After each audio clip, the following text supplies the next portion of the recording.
Hey, it's Marty again from Marty Moments of Motorcycles. I have a special today that I'm going to show you watercraft, personal watercrafts. And why I like to do this is that I do the same thing every day with people coming to buy them.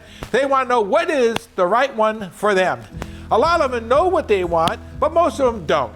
So I use an old nursery rhyme type of approach to them by showing them a Papa Bear, Mama Bear, and Baby Bear size so that they will understand what one would really be fitting for them. The big one is this GP 1800 by Yamaha. Now there's all the brands have a big one, and this one is the fastest one. So if a guy is coming in, he wants something fast, and he's going to tell you this, he's going to want something the fastest on the water and all that kind of garbage, that's fine, we got it. It's a big jet ski. It's a 3-seater.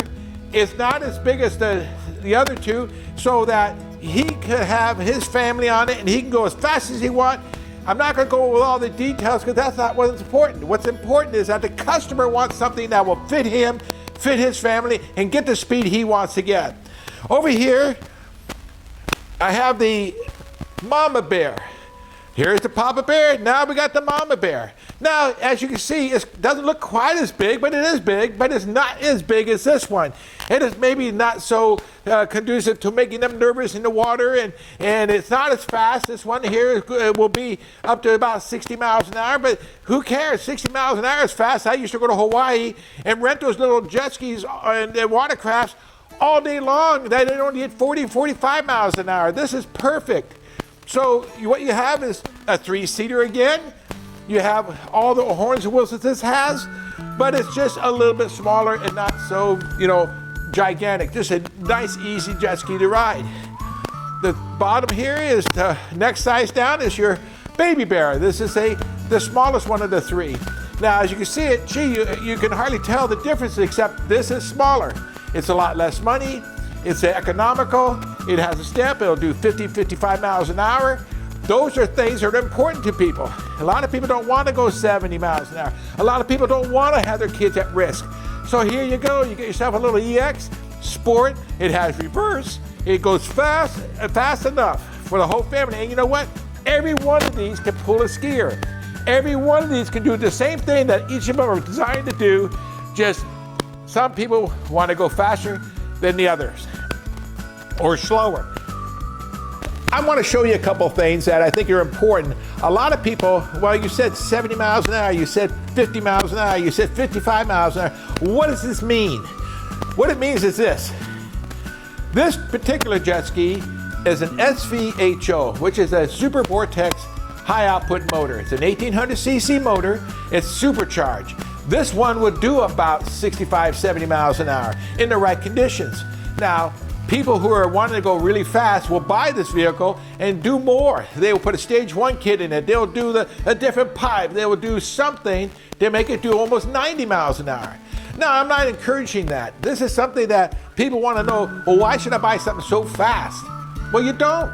That's why I get people really crazy because I go to Hawaii all the time, like I said. And in Hawaii, when we rent these, we're not renting the fastest one on the water, and I'm having all the fun in the world. So it's just a mental state of where you really want to be. There are people, you can't talk them down. They want to have the fastest one there is. And so this is why I'm pointing this out. Now, over here when I'm showing out Mama Bear, now Mama Bear could have a supercharged, a smaller supercharged, or they'll just have the regular motor. In this one here, this is not a supercharged, it's 130 horsepower. You're going to be looking between 50 and 55 miles an hour in the water. And I'm telling you right now, folks, this is fast enough. So this guy here is going to be just enough to go water skiing, tool around the lake, even fish off it. It's a great little vehicle. It doesn't need all that nonsense. Now, come over here. This is really for a small family, really, or an older family that the kids are away, but the grandkids are around. The parents are older, and they don't want to have a big boat to run around on the water on. They want to have something they can go up far enough that they can see the bay and not be too far out and not have to worry about swells. They're just going to go out and have a nice little time locally around their little lake. And gee, it's such a great little value. You don't need all that power. A lot of people don't want all that power. The ones who do, they know what they're getting. The ones that don't, this is giving you choices. A bigger boat that does 55, this does 50.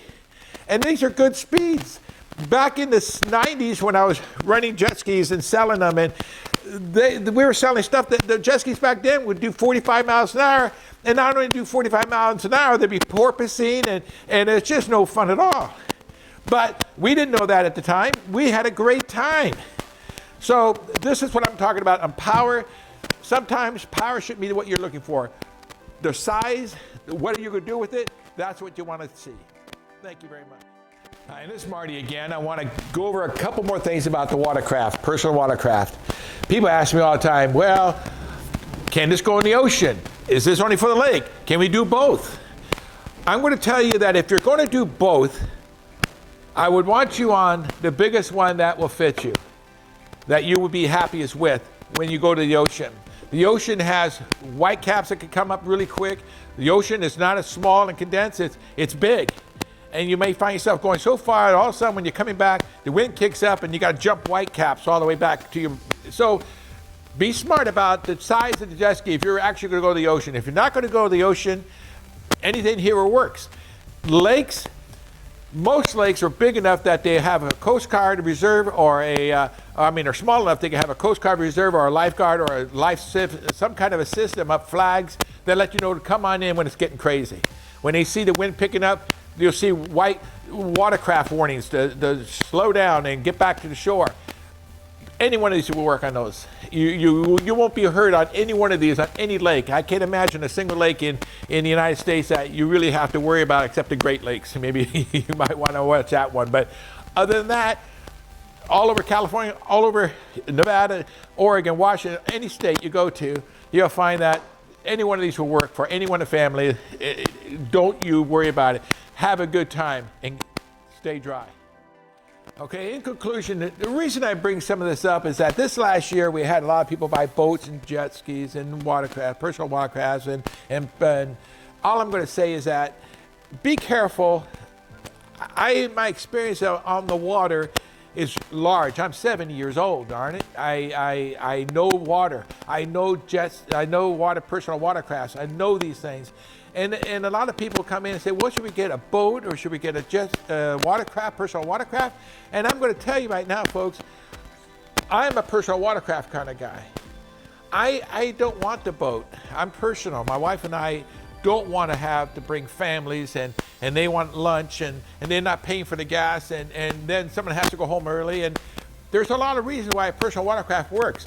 I used to go at a dealership that used to be near a lake, a little lake, that I would take a watercraft to and go for an hour ride, get a good workout, and then come back. That's huge. I couldn't do that with a boat. I'm not knocking boats. It's just that for me, a personal watercraft is so much better. And I'm telling you, of all the watercrafts, there's not a bad manufacturer anymore. They've grown. Back in the 90s, there was, oh my gosh, there was all kinds of watercrafts out there. And they were all had problems. They all had their own individual problems. Well, both the three manufacturers that are still around are still home run hitters. They're not a bad choice in any of them. All I'm getting at is that learn to love these things. You'll have a great, great summer. Thank you very much.